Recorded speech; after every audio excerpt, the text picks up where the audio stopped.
Greetings, lovers of literature. A heartfelt welcome back to our channel, or, if you are joining us for the first time, prepare for an illuminating literary experience. Have you ever met a character so vivid that they remain etched in your mind long after the book is closed? Today, we turn our attention to a classic that has stirred such enchantment for over 150 years. Little Women by Louisa May Alcott. This is no mere relic of bygone days. It is a vibrant chronicle of anguish, fortitude, and feminine valor, as resonant now as it was in its inception. Please retrieve your most comforting blanket and a steaming cup, and accompany me as we explore why the March Sisters stand as timeless paragons of unity and inspiration. Picture this: it's 1868. The American Civil War is raging, and in a small Massachusetts town, four sisters, Meg, Jo, Beth, and Amy March, are fighting battles of their own. Little Women isn't your average coming-of-age tale. It's a front-row seat to lives that leap off the page. What's the secret sauce? These girls. They're flawed, fierce, and so real you'd swear you've met them. Let's break it down, sister by sister. First, Meg. She's the oldest, the knockout with a heart of gold, always playing mom when the real one's stretched thin. She fantasized about silk gowns and grand balls, but life hands her patched dresses and tough choices. Meg's journey. It's a slow burn to realizing wealth isn't in gold, it's in love and quiet moments. Ever chased a dream only to find it's not what you thought? Meg gets you. Then there's Jo. Oh, Jo. The wild card, the ink-stained rebel who'd rather wrestle boys than sew samplers. She's a writer with a temper as hot as her dreams are big, slashing through the 19th century rulebook that says women should just smile and nod. Jo's the one who'll make you cheer, or cry, when she cuts her hair to save the family or scribbles stories by candlelight. She's proof you can be loud, messy, and still a legend. Who hasn't felt that tug between what you want and what the world expects? Next, Beth. The whisper in a house full of shouts. She's shy, sweet, and so kind it almost hurts to watch. Beth's the glue, the one who'd give you her last crumb even if she's starving. Her story's a tearjerker, spoiler alert, bring tissues, but it's also a masterclass in quiet power.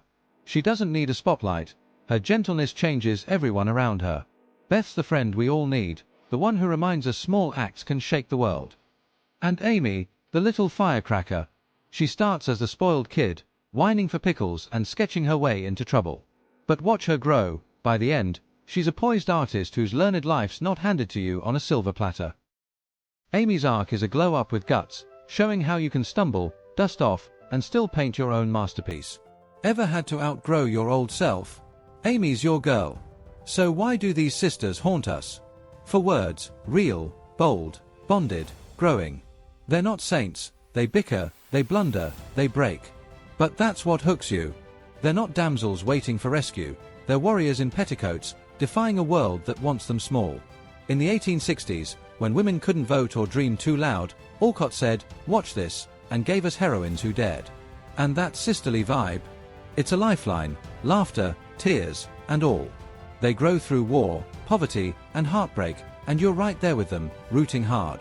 Zoom out to the big picture. This book hit shelves when corsets weren't just fashion, they were cages.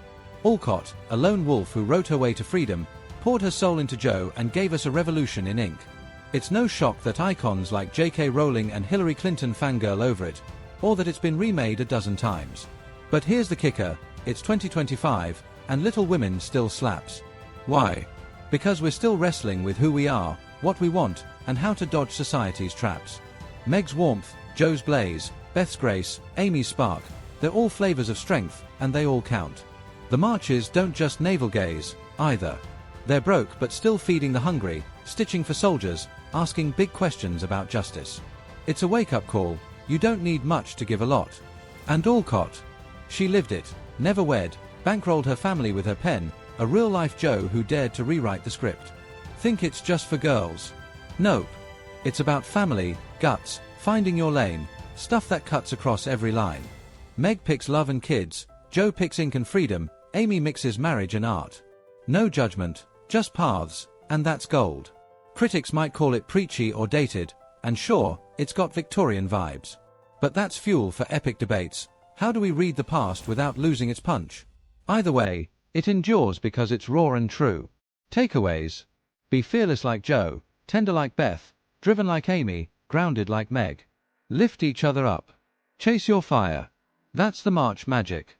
And that concludes our exploration of Little Women. If this discussion has inspired you, I encourage you to obtain a copy of the novel, or revisit it and experience its emotional depth anew. Classic literature is not merely a relic of the past, it remains a vibrant source of enduring truths that resonate through the ages. Which of the March sisters do you admire most? What classic work featuring remarkable female characters holds a special place for you? Please share your thoughts in the comments below. If you found this analysis engaging, kindly press the like button and consider subscribing. We have further literary journeys ahead. Until our next encounter, continue reading and pursuing your loftiest aspirations. Farewell.